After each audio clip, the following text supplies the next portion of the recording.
আসসালামু আলাইকুম প্রিয় দেশবাসী। নির্বাচনের আর মাত্র বাকি মাঝখানে একদিন। আজকে 10 তারিখ, আগামীকাল 11 তারিখ, পরের দিন সকাল 8টা থেকেই 2026 ত্রয়োদশ জাতীয় সংসদ নির্বাচনের ভোট শুরু হবে ইনশাআল্লাহ। আপনাদেরকে বলবো, এর আগেও অনেক বলেছি,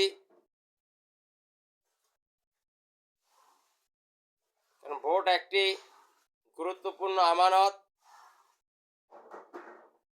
ভোট মানে সাক্ষী দেওয়া, ভোট মানে আরেকজনকে সমর্থন করা, ভোট মানে রায় প্রদান করা। ভোট কিন্তু ছোটোখাটো ব্যাপার নয়।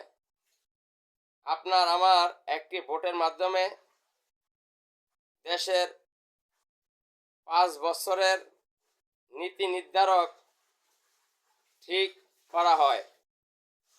আপনার আমার ভোটের মাধ্যমে যে নীতি নির্ধারক ঠিক করা হয়, তারা নির্বাচিত হয়ে যদি ভালো কাজ না করেন, তারা যদি দুর্নীতি করেন, তারা যদি অপসংস্কৃতি রাজনীতি করেন, প্রতিহিংসার রাজনীতি করেন, তারা যদি দেশের টাকা বাহিরে পাচার করেন,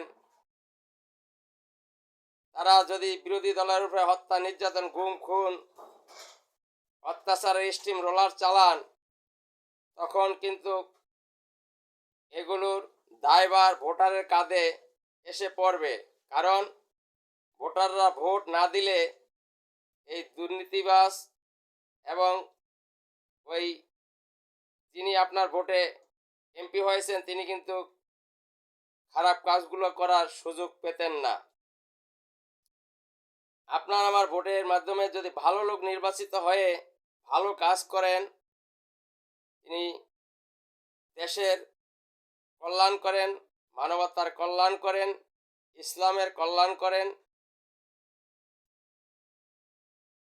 মানবতার পক্ষে কথা বলেন, ইনসাফের রাষ্ট্র গড়েন, প্রতিহিংসার রাজনীতি না করেন, সমাজের উন্নয়নমূলক কাজ করেন,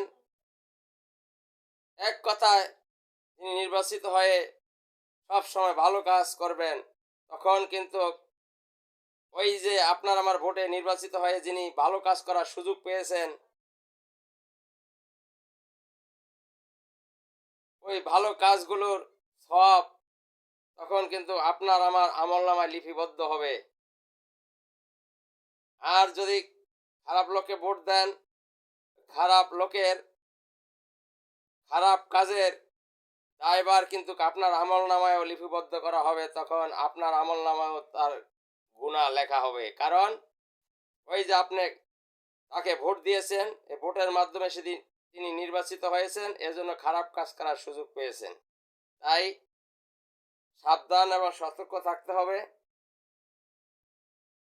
ইসলাম দেশ ও মানবতার পক্ষে এবং যারা দেশে শরীয়ত আইন প্রতিষ্ঠিত করতে চায়, যারা ইনসাফের বাংলাদেশ গড়তে চায়, যারা এই বাংলাদেশকে সুখী সমৃদ্ধশালী রাষ্ট্র হিসেবে গড়ে তুলতে চায়, যাদের ভিতরে দেশপ্রেম আছে, যাদের ভিতরে ইসলাম আছে, তাদেরকে আপনারা ভোট দিয়ে জয়যুক্ত করবেন। তাদেরকে যদি ভোট দিয়ে জয়যুক্ত না করতে পারেন, তাহলে কিন্তু আবারও আমাদেরকে পিছিয়ে যেতে হবে। আর এই পিছিয়ে যাওয়ার জন্য দেশের জনগণই দায়ী থাকবে। কারণ জনগণকেই সঠিক সিদ্ধান্ত নিতে হবে নেতা নির্বাচন করতে। নেতা নির্বাচন করতে যদি ভুল করেন, তাহলে কিন্তু আপনার এবং আমাকেই কৈফিয়ত দিতে হবে।